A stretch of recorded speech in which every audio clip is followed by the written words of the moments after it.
RSS TRAP. Chapter 1. The feed.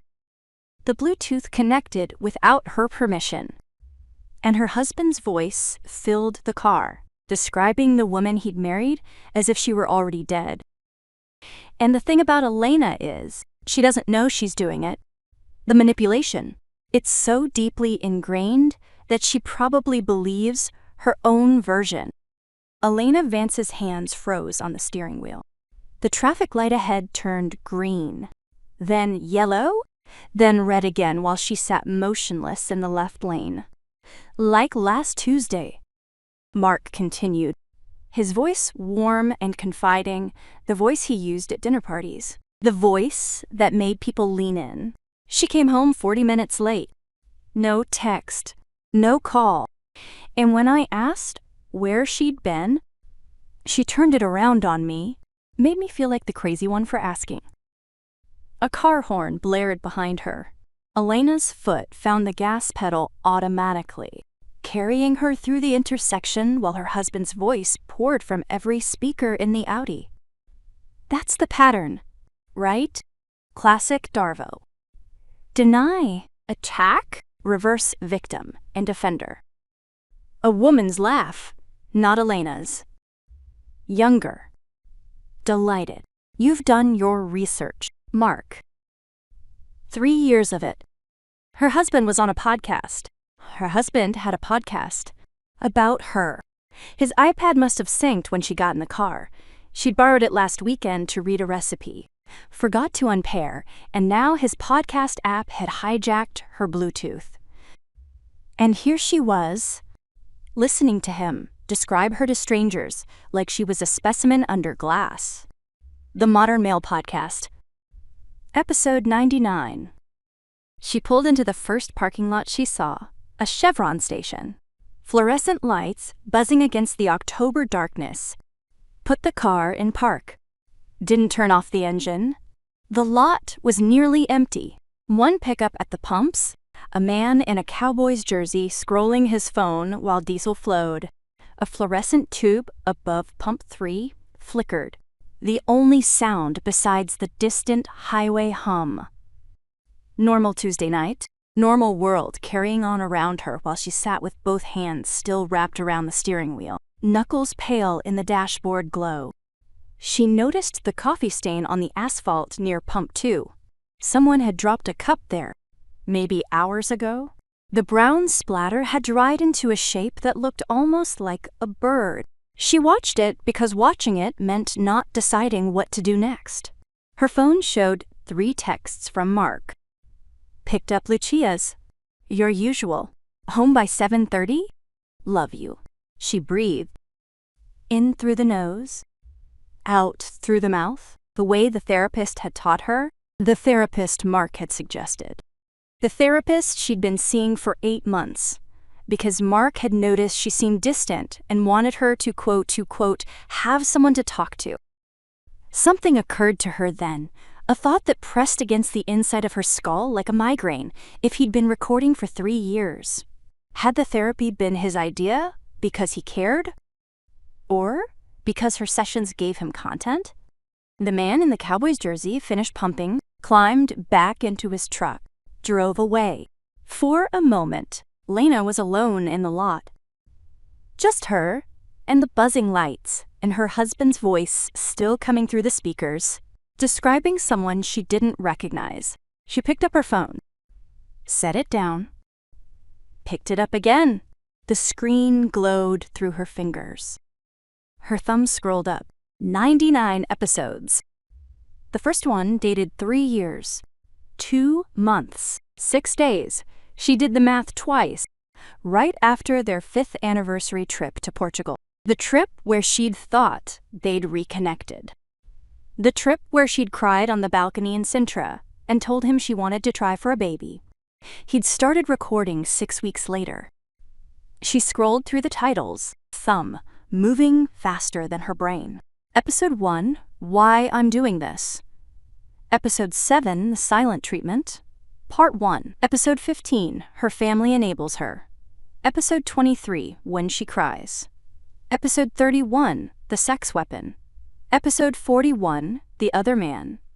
Episode 52, Anniversary Hell. Episode 67, Building Your Documentation. Episode 78, Why I Haven't Left Yet. Episode 91, The Intervention Plan. The co-host's name was Sarah. No last name, just Sarah, laughing at Mark's jokes, making sympathetic noises, occasionally offering the female perspective on Elena's alleged behavior. 400,000 downloads. The number sat at the top of the page, ticking upward. 14, 15, 16. 3 years of her marriage, served up in weekly installments. Episode 41, The Other Man. Her thumb hovered. She didn't tap it. Not here. Not yet. The promotional graphic was already live. Episode 100, The Intervention. Live audience. Live stream? The moment we've been building toward. Saturday? She drove home with the radio off, counting the streetlights. 17 between the gas station and the turn onto Maple. 8 more to the cul-de-sac. She'd never counted them before. But now she counted because counting gave her something to do besides replaying his voice. The manipulation. It's so deeply ingrained. Streetlight 9, 10. The Patels, house with the perpetual real estate sign. Mrs. Castellanos walking her ancient beagle, the same route every night at 8:15. She probably believes her own version. The Hendersons' Halloween display glowed at the end of the street, orange lights tracing a witch's silhouette, purple spotlights on foam headstones. Every year they went bigger. A child's tricycle left out on the Mercers' lawn. The Noonans' single pumpkin already sagging on one side. Normal neighborhood. Normal autumn night. Jack-o'-lanterns grinning on porches. Elena kept her hands at 10 and 2. Drove precisely the speed limit. Signaled her turn 4 seconds before the intersection. Control. She needed control over something. He met her at the door with a glass of wine already poured. Her exact order from the Italian place in his other hand. The paper bag from Lucia's, the one with the oil stain from the garlic knots. Chicken piccata. Extra capers. Side of sautéed spinach. Hey, babe. He leaned in, kissed her forehead. Traffic bad? Accident on 35. The lie came out smooth. Sat there for 40 minutes. You should have texted. He handed her the wine. Merlot? The good bottle. The one from their wine club shipment that he usually saved for Fridays. I was getting worried. Almost called you. Something in his voice. That slight emphasis on worried. The way he held her gaze a beat too long. How had he known she'd need calming down tonight? How had he known to have her exact order ready?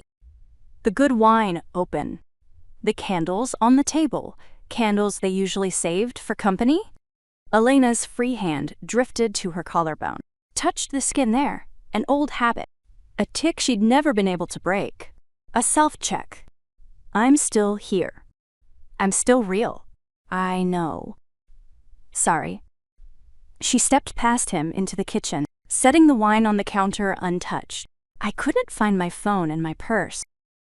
The kitchen smelled like garlic bread. He'd heated the knots in the oven, just the way she liked them. Cloth napkins on the table, the ones from their wedding registry that they usually saved for company. 2 place settings arranged with geometric precision, as if he'd planned something. As if he'd known exactly what time she'd walk through the door and what state she'd be in. She filled the kettle and set it on the stove, clicked the burner, tea instead of wine. She needed her head clear. You okay? Mark watched her from the doorway, his body blocking the exit. Head tilted, concern creasing his forehead. Concerned husband. Devoted partner. The same posture she'd heard him describe to 400,000 strangers when she shuts down. I give her space. But I let her know I'm here. Just tired. Long day. The Morrison file?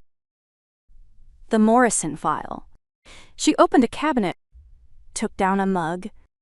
The mug with the chipped handle. The one from their first apartment. The one that had survived 6 moves and a near divorce she hadn't known about until tonight. Mind if we eat in 20? I want to shower first. Of course. He was still watching her. Take your time. I'll keep everything warm. She felt his eyes on her back all the way down the hallway. She lay in bed pretending to sleep while Mark scrolled his phone beside her. The blue light flickered across the ceiling. Occasionally, he'd exhale, almost a laugh at something on the screen. Once, he typed rapidly for 30 seconds. The soft clatter, impossibly loud in the darkness. Reading comments, probably, on the subreddit, or the Discord, or wherever his listeners gathered to dissect her. Maybe replying to someone who'd written something particularly insightful about the wife's latest failure as a human being. The intervention plan, she thought. Episode 91. She kept her breathing steady. Deep and slow. The rhythm of someone genuinely asleep. She'd learned to fake this years ago, back when she needed him to think she was unconscious. Back when she needed time to think without being asked what she was thinking about. Elle? He whispered. You awake? She didn't move, didn't change her breathing. Good night, Elle. He pressed a kiss to her shoulder through the thin cotton of her sleep shirt. Love you. After 15 minutes, she counted the seconds. His breathing changed. Deep inhales through his nose, slight wheeze on the exhale, a sound she'd fallen asleep to for 7 years. A sound she'd thought was safety. Elena opened her eyes. The clock glowed 11:47. Then 11:48. She counted to 100, then again. Made sure his breathing stayed steady. His body stayed still. She slid out of bed. Her laptop was in the hall closet, wedged behind the Christmas decorations, where Mark never looked. Not the laptop Mark knew about. That one lived in her office. Its search history, curated. Its files, benign. This one she'd paid cash for at a pawn shop in Fort Worth. Driven 40 minutes. Never connected to their home Wi-Fi. This one existed in no record he could find. Elena carried it to the guest bathroom. Locked the door. Turned on the fan to mask any sound, sat on the cold tile floor with her back against the tub, and opened the folder she'd created 13 months ago. Year 1. Inside, 847 files. Audio recordings of Mark's comments, time-stamped and cross-referenced. Screenshots of text messages pulled from a backup she wasn't supposed to have. PDFs of financial records, bank statements, credit card charges, the LLC he'd formed, notes on patterns, episode recaps with annotations, a timeline of every provocation she'd identified, mapped against podcast releases, a dossier on her own husband, assembled one sleepless night at a time. Episode 47 was when she discovered it. Alone in the same bathroom. At 2 a.m., following a thread on a marriage subreddit, someone had mentioned a podcast about a textbook narcissist wife. She'd clicked the link out of morbid curiosity. Poor woman, she'd thought, and Mark's voice had filled her headphones and the floor had dropped away. She'd listened to that episode 3 times before she understood she was the wife. Since then, 47 more episodes. 47 weeks of documentation. 47 opportunities to confront him, to leave, to go public. She hadn't taken any of them, because Elena had learned something in those 13 months. Something about the podcast's anonymous tipper who fed Mark details he couldn't possibly have known. Details about arguments that happened when no one else was present. Details about places she'd been that Mark shouldn't have known about.